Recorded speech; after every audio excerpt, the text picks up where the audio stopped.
O que é o trovadorismo? Se você não sabe, ou se você quer saber mais, acompanhe agora o vídeo.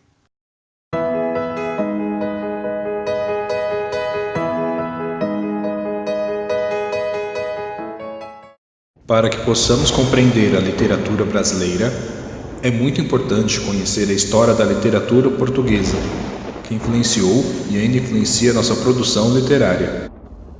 A literatura portuguesa, como conhecemos hoje, tem início em meados do século XII, quando Portugal se constitui como um estado independente. Os mais de 8 séculos de produção literária portuguesa são divididos em 3 grandes eras: era medieval, era clássica e era romântica ou moderna. Em função dos estilos individuais dos artistas, do contexto histórico e das tendências de cada período, estas eras literárias foram subdivididas em fases, chamadas estilos de época. Na literatura, os estilos de época, também chamados de escolas literárias ou movimentos literários, representam um conjunto de procedimentos estéticos que caracterizam a produção literária de determinado período histórico. Esta delimitação cronológica é um recurso puramente didático e não deve ser entendida de forma rígida, como se as escolas fossem completamente presas a certas datas estabelecidas. Na verdade, o mesmo autor pode apresentar características de várias escolas, independentemente da época, e as datas representam apenas marcos históricos, pois sempre há um período de transição entre o surgimento de um estilo e o término de outro. O primeiro movimento artístico que se deu na poesia europeia, sobretudo a partir dos séculos XI e XII, é chamado de trovadorismo.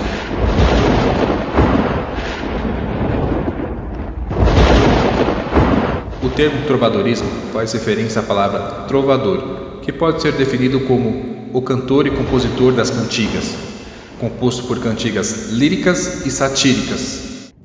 A cantiga era um híbrido entre a linguagem poética e a música, surgindo em um período no qual a escrita era pouco difundida.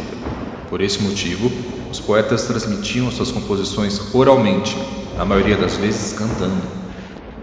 Os trovadores eram, em geral, artistas de origem nobre que cantavam com o acompanhamento de instrumentos musicais como a lira, a cítara, a harpa ou a viola. A reunião em livro dos manuscritos das cantigas ficou conhecida como cancioneiro. Os 3 mais importantes são Cancioneiro da Biblioteca Nacional, Cancioneiro da Ajuda e Cancioneiro da Vaticana. Os representantes mais famosos são Dom Duarte, Dom Diniz, Paio Soares de Taveiroz, João Garcia de Guilhard e Airas Nunes. Enquanto o compositor era chamado de trovador, o músico era chamado de menestrel. Chamava-se segrel o trovador profissional que ia de corte em corte divulgando suas cantigas em troca de dinheiro. Havia ainda o jogral, cantor de origem popular que interpretava cantigas de outras pessoas e compunha suas próprias também. As baladeiras ou soldadeiras eram as dançarinas e cantoras que também os acompanhavam nas apresentações e dramatizações das cantigas. A primeira composição que se tem registro foi em 1189, a Cantiga da Ribeirinha ou Cantiga da Guarvaia, de Paio Soares de Taveiroz. As cantigas são divididas em líricas e satíricas. As líricas, por sua vez, subdivididas em cantigas de amor e amigo, e as satíricas em cantigas de escárnio e maldizer. Nas cantigas de amor, o trovador costumava destacar as qualidades da mulher amada, colocando-se sempre em posição de vassalo. O tema mais envolvido é o do amor não correspondido.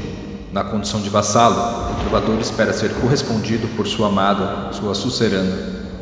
As cantigas de amigo também versam sobre temas amorosos. No entanto, o eu lírico é uma mulher, ainda que os compositores fossem homens. Assim, o termo amigo assume o significado de namorado. O principal tema consiste na lamentação da mulher pela falta do amado. Nas cantigas de escárnio, as sátiras eram indiretas, portanto, o nome da pessoa satirizada nunca aparecia e a linguagem expressava duplo sentido. Já nas cantigas de maldizer, as sátiras eram diretas e não raramente havia agressões verbais com o uso de palavrões. O nome da pessoa aparecia frequentemente. Costuma-se afirmar, didaticamente, que o trovadorismo termina com a nomeação de Fernão Lopes para o cargo de cronista-mor da Torre do Tombo, em 1418, marcando o início do humanismo. Assista os nossos vídeos. Não se esqueça de se inscrever no canal.